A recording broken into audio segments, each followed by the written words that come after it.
Al pie del Ávila majestuoso, a 920 metros sobre el nivel del mar, en un valle de verde geografía que se abre de este a oeste, surge Caracas, la capital de Venezuela.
And now, our feature presentation.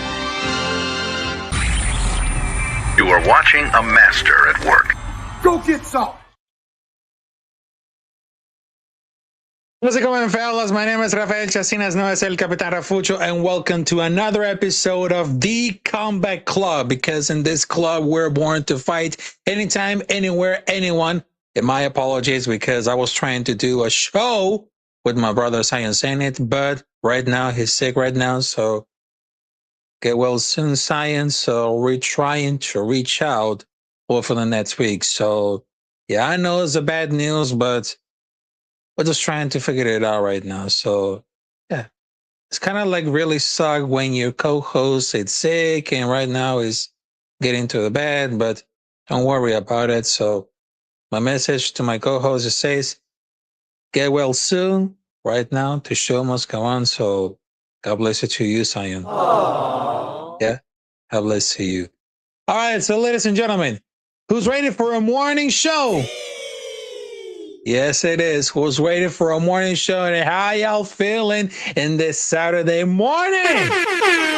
Saturday morning, y'all, because right now we're going to bring the thunder and lightning, because not only we can review between UFC Fight Night in Houston with one fight that everyone's talking about it, but also we can preview the UFC Fight Night in Mexico, cabrones! And of course, a little bit of WWE Elimination Chamber in Chicago. And by the way, don't forget that tonight at 7 p.m., we're going to bring a double feature live, not only on my YouTube, but also on the Kick channel. Yeah, just trying to resolve all those things coming up there, because we're going to bring the thunder and lightning on double feature, because we're going to bring the WWE Elimination Chamber in the city of Chicago and the UFC Fight Night in Mexico City. So right now, make sure to subscribe to Capitán Rafucho on YouTube. Also, you can follow me on different social media, Instagram, Kick, TikTok, at Capitán Rafucho 93. And if you want to help and support the stream or platform, you can make a donation by Cash App, PayPal, or Venmo. All financial help is welcome. And I forgot the cha-ching right now. All right, so ladies and gentlemen, right now, so we had some comments right now that says, good morning, Capitán Rafucho from Jack Steffi. How's it going? Now, we're going to talk about the UFC Fight Night in Mexico, which is the first time since 1 year. I just wanted to tell you, Latin America has to respect all these fighters. So we can do like a lot of music, but right now we're going to do like a lot of music for the rock and roll. All right, so get it right, folks. All right, so we got for the main card, for the bantamweight, Santiago Luna versus Angel Pacheco. For the striking, Pacheco is a little bit of punching bag, and Luna is great at punching people. Just ask Quan Lee. Because Luna is so ferocious when the target is welting, because it's incredible to see he really does to chase the finish. But for the wrestling and grappling, I don't think it's going to be any of this in this fight, to be honest, because I don't know if both fighters, they have a clean record of grappling and wrestling. So I don't think it's a big no. And technically, should be the fighter given it the loss and then a White Contender Series fight, but he should be like everything. But to be honest, right now, Santiago Luna is coming up for a very impressive win against Quan Lee, which is a name isn't exactly a household one. That I confirmed that a debut win against Lee is a fairly big deal, and Lee is extremely good on the feet. But we cannot speak how very good and impressive of Luna for a standard period, because frankly, we've been seeing like 2 minutes of him fighting in the UFC. Generally, it's hard to talk about a fighter where there's limited footage. Now, when it comes to the style, he can be aggressively crazy with his output, looking from the finish, just using the crowd energy to be more aggressive. He's fighting in front of this crowd. I expect to see him like waste a little time in looking overwhelmed Pacheco. Now, Pacheco's a rough one to talk about it because he had 0-1 at the UFC, which means the Dana White Contender Series. So essentially, should be fighting on that card. He does very well. I don't know, because he can do things with something they sleep, but this record lives to the imagination like in King Trush. Overall questions, why isn't he even here? Pacheco is not that bad. His fight at Dana White Contender Series was rather impressive to stand and trade someone like Danny Silva for 3 rounds, but over 200 strikes. But I got Luna within that one. I'd rather take it for an aggressive fighter who looks a little bit defensively over someone who hasn't won a fight at the UFC. So give me Santiago Luna knockout round number 2. Period. All right, next up, we got Emmanuel Rodriguez versus Kevin Borjas. Now, this card is going to be very aggressive. Very incredible. I know there are a few words that are coming out for the time right now. It's going to be aggressive and important because there's going to be a lot of Latin American fighters coming up there because this is UFC Mexico City fight card. So you had to watch it. All right? So, anyways, for the flyweight, Emmanuel Rodriguez versus Kevin Borjas. For striking, Borjas has always been struggling. That's not a good partner. He wants career with the habit of face the savage boxer like Rodriguez, so I expect Rodriguez to be a superior striker. For wrestling and grappling, I don't think it's going to be wrestling for both of the fighters. So I'm not very sure this is going to be like something very interesting. But Rodriguez is very fascinating one. Statistically, is a fun fighter to watch. He has an unorthodox movement where he fights a lot of confidence and abilities. His striking is fairly decent enough through. Wouldn't call for outstanding striker in any strength because of a lot of the fights and for the first round. But speed and aggression are Rodriguez's main contributors to his success. His boxing is seem very good. Once it admits all the factors like confidence, speed, power, you have an intriguing prospect to keep an eye on. And one thing that could keep an eye on thought, leg kick defense. Because someone who has a solid boxing foundation, they're not trying to very disciplined MMA stance. Everything's going to be heavy on that leg because the transfer all the way down. But if Borjas had landed a few leg kicks, which takes away for the Rodriguez punches, I would love to see interesting with Rodriguez. It could be an answer for that. Yep, it could be an answer to that. But Borjas has been like a tough, unless the other fighters, to right? Because this is not really good to say about.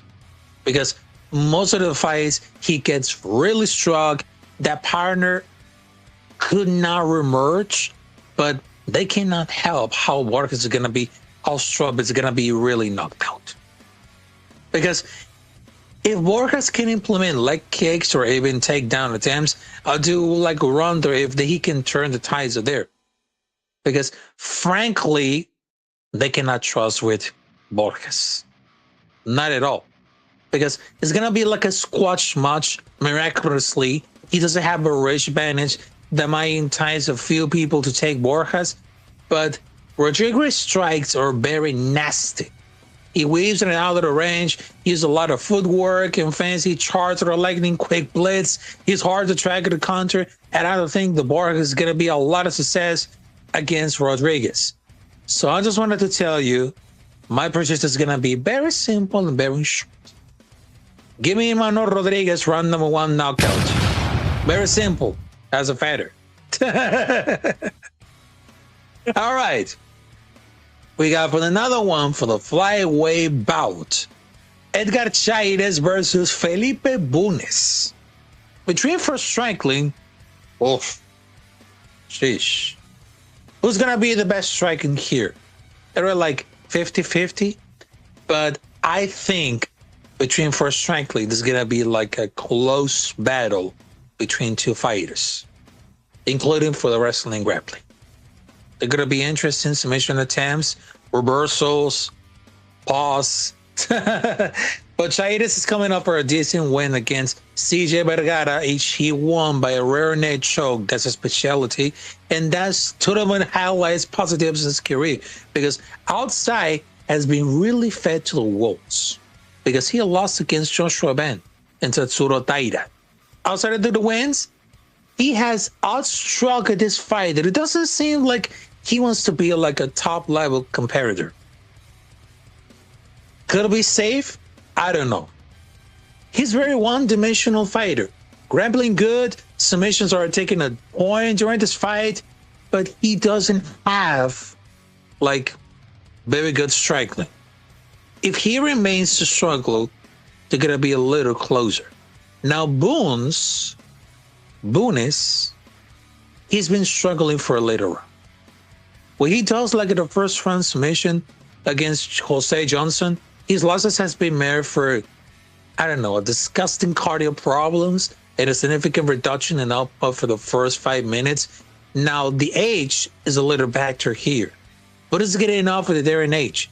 There's been like another handful of fights, so he joined like a little bit late, and certainly isn't he younger. But I think it's gonna be like a choice.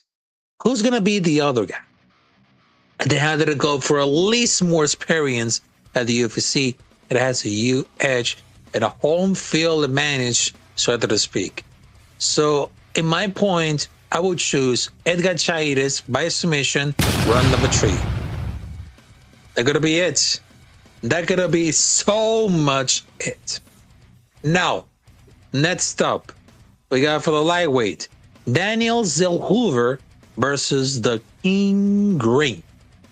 Now, Daniel Zellhuber is no doubt is gonna be really faster and sharper than Green. But Green can offer variety and different looks that might Zellhuber off guard. We're just still very much in favor of Zellhuber though. But I don't think it's gonna be so much wrestling in both fighters. It might be an issue for Green, which he had a good resume. It's gonna be so much interesting. Now, Zellhuber is on a losing streak, but is absolutely fantastic talent in that division. It's okay that he lost to near 4-year-old Michael Johnson. He drew some really mitigating damage. It still had a lot to do in those 50 minutes, because I believe that Zellhuber is going to be to his prime self, vintage himself, but he's going to have to fight against King Green, because Green is exactly the someone who can take seriously anymore. Zellhuber Watson is very fast and fierce. Triple A. His greatness is going to be very chaotic, but it's very clean. Methodological. He pushes a face, high face, but it seems like opponent cannot defensively handle that pressure. But Green is a veteran. He has experience with this kind of fight before. If there is one thing that he might be getting the edge with his nonchalantness when it comes to fighting. He sure is very solid on the feet. He got a lot of character, but the way he fights, it could be hard to read fighter. He shows up with a different looks. He finds it a lot is overall weird, that a tricky fighter to fight on, but he's a norm from a striker for a night. And he's a nightmare for any good striker on the ring or the octagon. When it comes to prepare to standard styles, the boxing and kickboxing, they prepare the fundamentals to come from that way. It makes defending strikes a little bit difficult to see what they got. He needs to use that style for like 6 inches of reach to lead to really confuse it all, to see disadvantage. But I know that Daniel Silva is going to have to do whatever it takes, because it might be the too cocky, but we cannot see, look at a scenario which Green can win that one, because Silva is very confident. And the confidence is very, very important to see the key. So give me Daniel Silva, knockout round number 2. That's what I said it right now. All right, so ladies and gentlemen, we got for the co-main event, we got representing from Ecuador versus Mexico. My man, Marlon El Chito Vera versus Daniel Martinez. Now, between for that fight, that I think is going to be a show stealer. Martinez likes to kick a lot, especially leg kicks. And because of the southpaw stance, that power kick is going to obliterate, to tickle the liver of Vera. And that's not going to slow down Vera or even more up that, well, the head kick. But I expect kicks from Martinez, also big power shots for Vera. So that's going to be very interesting. Because I expect that co-main event is going to head to the distance with minimal trade for a finish. But for the wrestling and grappling, it's going to be like a something striker's delight. Now, whatever it takes right now, Vera's coming up for a string of terrible losses. That could be changed a lot, because his most recent loss being for Ayman Zahabi, that is probably the most tough loss today, because Zahabi is not exactly a big threat in the division, but he's still this man Vera. Now, for a 3-round fight, this is something that directly plays against better chances here, unless Vera has changed her style, because Vera's a slow starter. He typically gives off of the first round the order to Red Zane to fire it off with a game plan for the line his own shots, to send off his strikes. Giving out the first round of the 3-round fight is basically giving out the fight because you need to absolutely win those remaining 2 rounds. This particular against Martinez is going to be like a tall task. Now, for Martinez, he's only 2 fights deep into his career, but I will say that his win against Rob Font was quite impressive. Not because Font has a major step over the competition, but keep it really hard. Yes, because he has solid boxing. How can we expect it to Martinez? Because they're going to be really expected to a classic southpaw kick heavy performance for Martinez. Great at landing inside for a leg kick, because he can easily tickle the liver of a bet. And those waters that are literally at to war loud, well, Martinez's speed and footwork will be the key to defeating Vera. Vera has knockout power, and he has a reach advantage. He has experience to line up, but especially in the late rounds, they had to start to fatigue and start slow down for their own towel, and very uneconomic.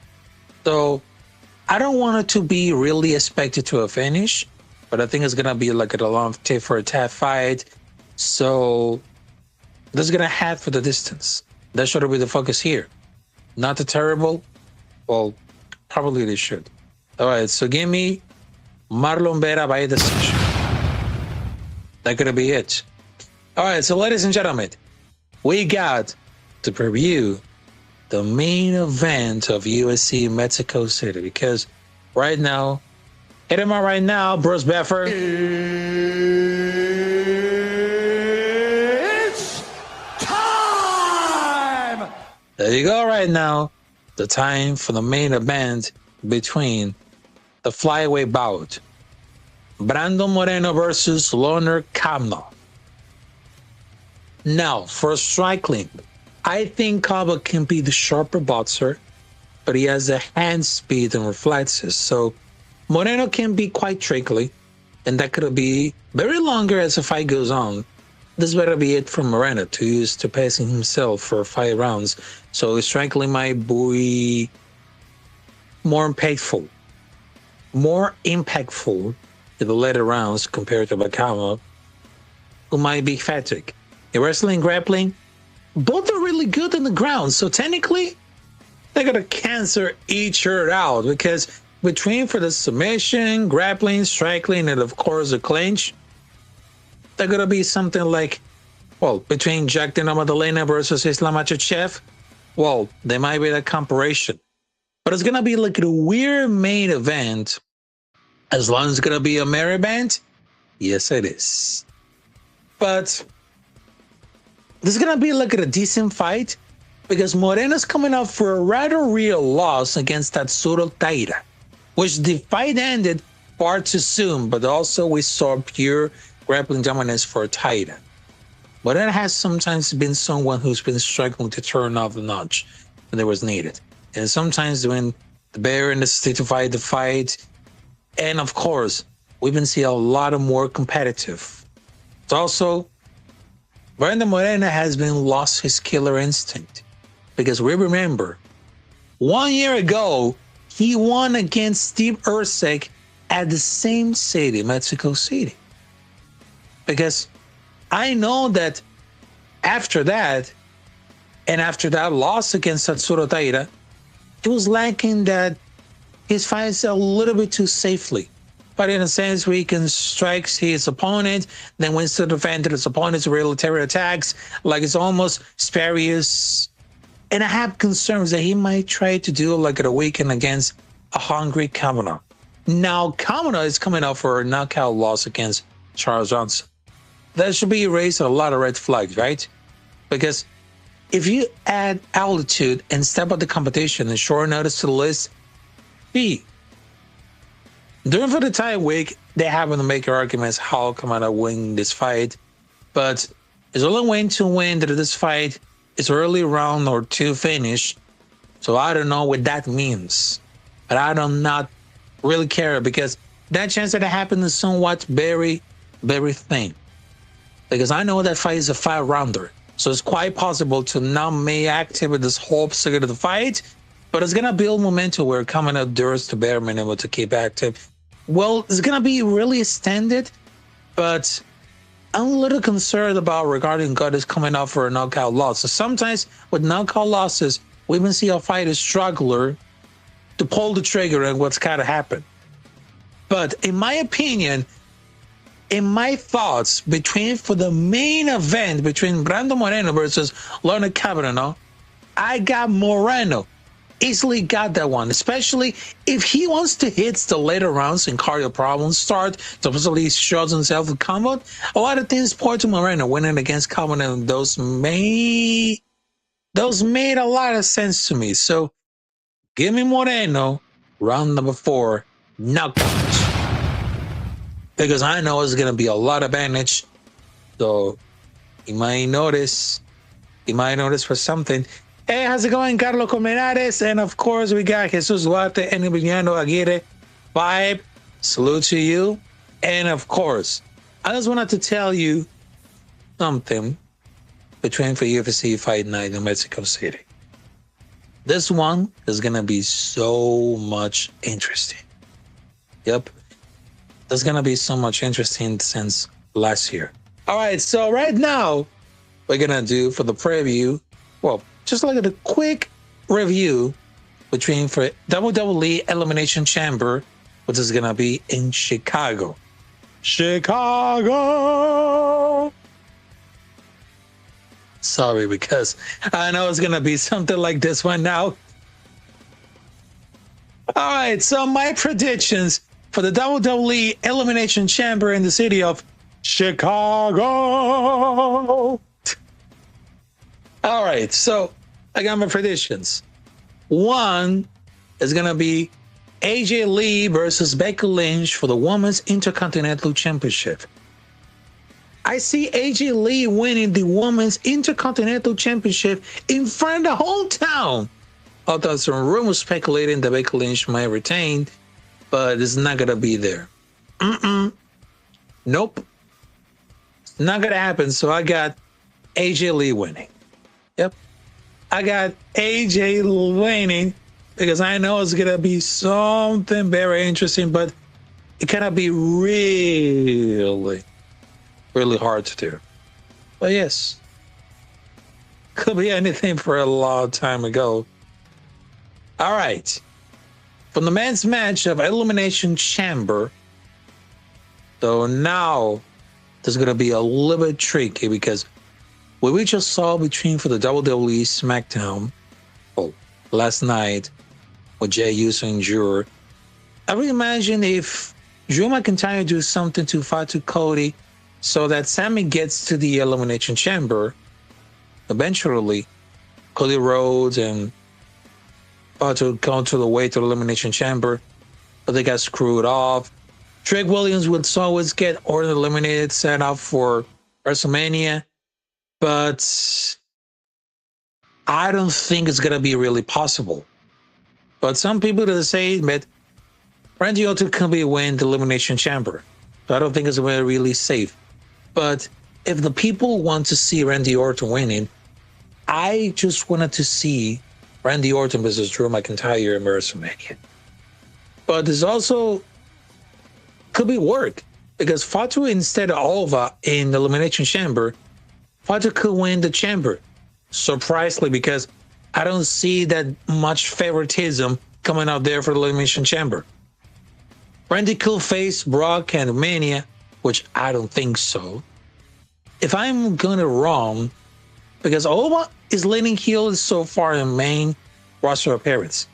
So probably they go for the heel to heel, putting over against Brock because Randy Orton's a clear face in that matchup. And almost 20 off at the moment, similar to Roman Reigns.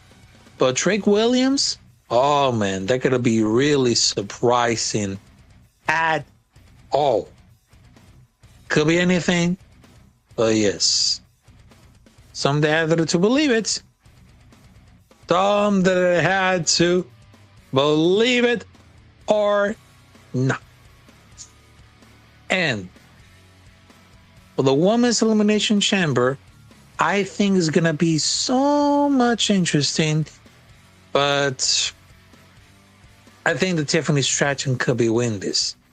But they have to be careful by Kiana James, because Kiana James is rubbing quickly off of the charts right now, so obviously they're going to happen with this right now. Kiana James and Tiffany Stratton could be the last woman standing in that Elimination Chamber. And Tiffany Stratton could be a triple threat. It'll be like a double threat for any reason at all. Because I know that between for the Elimination Chamber, the Women's Championship is going to be Tiffany Stratton versus Rhea Ripley versus Alexa Bliss versus Asuka versus Kiana James versus Raquel Rodriguez. Now, this one is going to be very tricky at all. So I got Tiffany Stratton coming up there. And for the Elimination Chamber for the men's, Randy Orton versus LA Knight versus Cody Rhodes versus Javon Williams versus Trick Williams versus Jey Uso. Probably he's in juror, but he wants to see like the substitute. But for the Elimination Chamber, I see Randy Orton winning. And for the Heavyweight Championship, I see CM Punk winning. And that's going to be his momentum. His momentum at the Elimination Chamber in Chicago, Illinois. Because not only we can see AJ Lee winning against Becky Lynch for the Women's Intercontinental Championship, but also we can see the pop is going to explode it when CM Punk is going to win the title in his hometown, which is Chicago, Illinois. And I can really see that. Because I know that CM Punk retains the WWE champ once he's defending his hometown, but he wants to do that momentum that he really needs that all. So probably is going to be electrifying. And don't be expecting it's going to be a surprises. And who's going to be the mystery man or maybe the boss we can see, like, because there's a boss that say, do not open until February 28, 2026, which is the exactly date of the WWE Championship, well, the Elimination Chamber in Chicago, Illinois. So I don't know about you folks, but it might be tricky, but I don't know if Triple H could be handling the situation right now, because I understand there's a lot of people that doesn't like Triple H in his booking.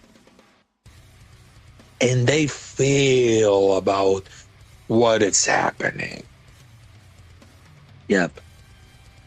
They've been here like really something that was right now. But yes. I'm going to talk about this, folks. So, ladies and gentlemen, there's two last things before closing it down the stream right now. Because right now we've been seeing a masterclass performance by Sean Strickland versus Anthony Fluffy Hernandez at UFC Fight Night in Houston. So I know the Fight Night Houston could be like a short recap, but right now we're going to do it. Because have you ever seen the clinch of Sean Strickland coming off there? I mean, wow. He got the best finishers that he did. Because if you guys saw between his fight against Israel Sindaya, well, you cannot finish him. In that look, he was like a fair play finish, just like Chuck Liddell in his old days. Because to see when Sean was pretty much harder than normally does in the third round in most fights, he makes so much easier than he actually wants. So that's going to be a fair play to him. And I was just like, man, that was just like, dude, that was like a really good masterclass performance. And I was just like, man, who could it be really thought? Because he was throwing up a lot of nasty combos. And literally, Anthony Fluffy Hernandez could have taken down if it was trying to be aggressive to out of the pace on Sean Strickland. But Anthony has some crazy fighting game with his back in the pocket, so he has to go forward. But he has a little bit of pressure to do whatever it takes against Sean Strickland. But Strickland has been really now balling him, get a little tired, then start to get working. But always people get hurt scared with some shit because of the big reactions with the toss of his arm, that leans back or that gets away. But it's a huge part of the success thought. He's never actually getting hurt in all those scenarios.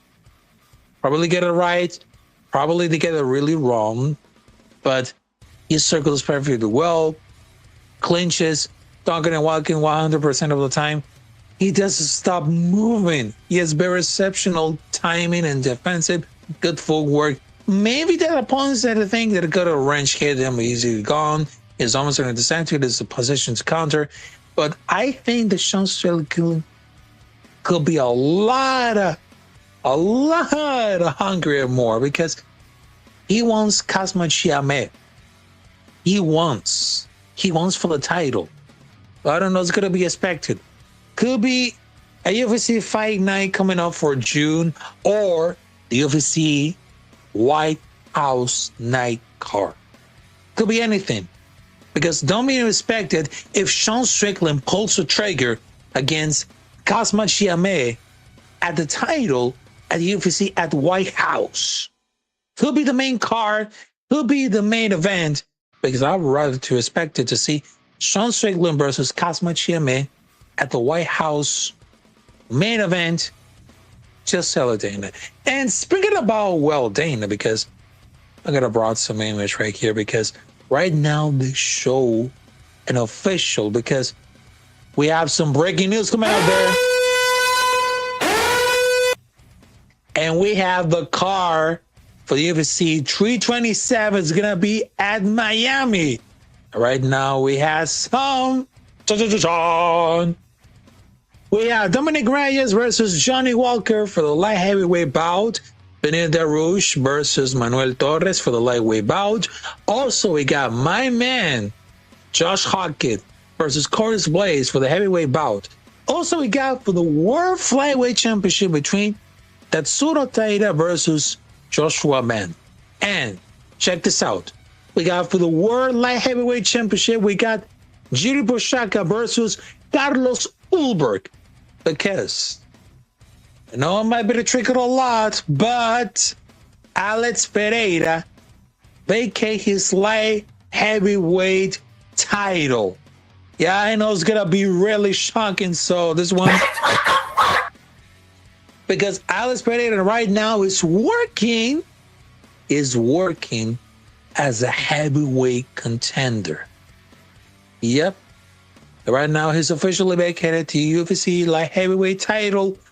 But right now, those belts are in shambles right now because they have dominant champions, but no real longevity in any one division.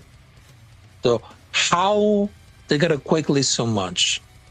But it's gonna be something like really good, but I think it's gonna be managed to see a lot of violence coming out there.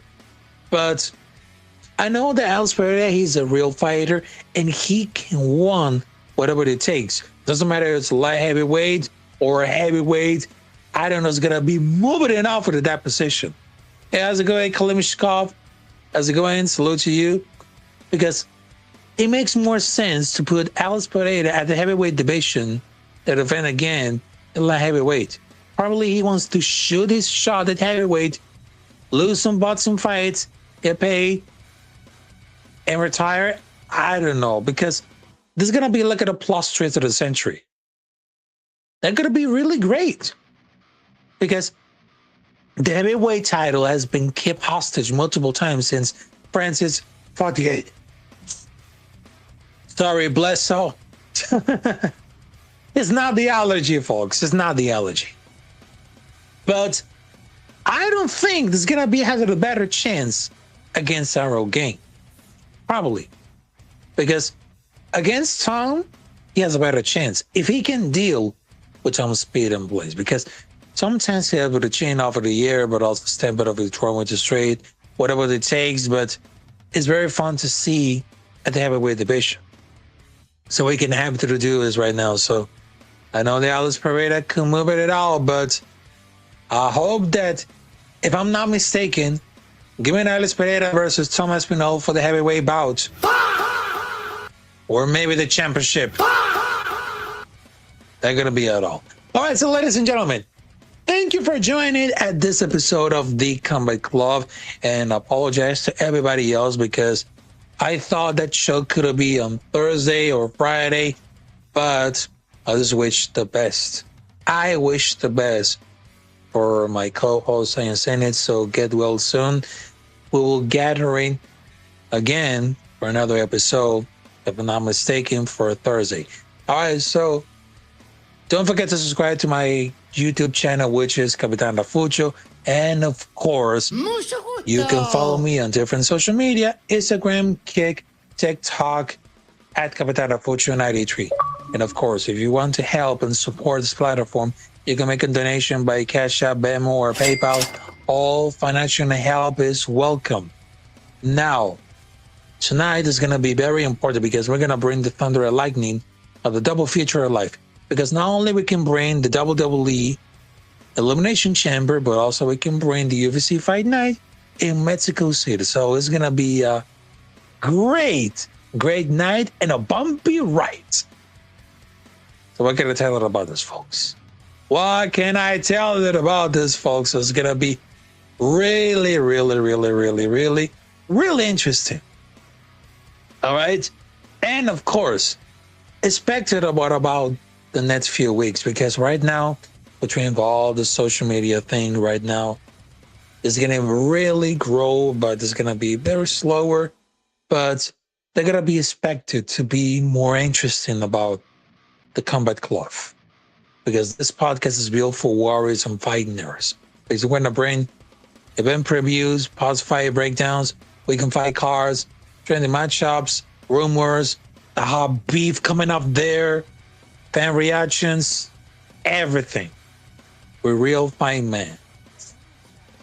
Because in this club, we're born to fight anytime, anywhere, anyone. So take care, folks, and I will see you there. 7 p.m. Eastern Time. We'll feature live WWE and UFC. So anyways, have a great morning, have a great afternoon, and see you there at 7 p.m. on my YouTube channel. Don't miss it.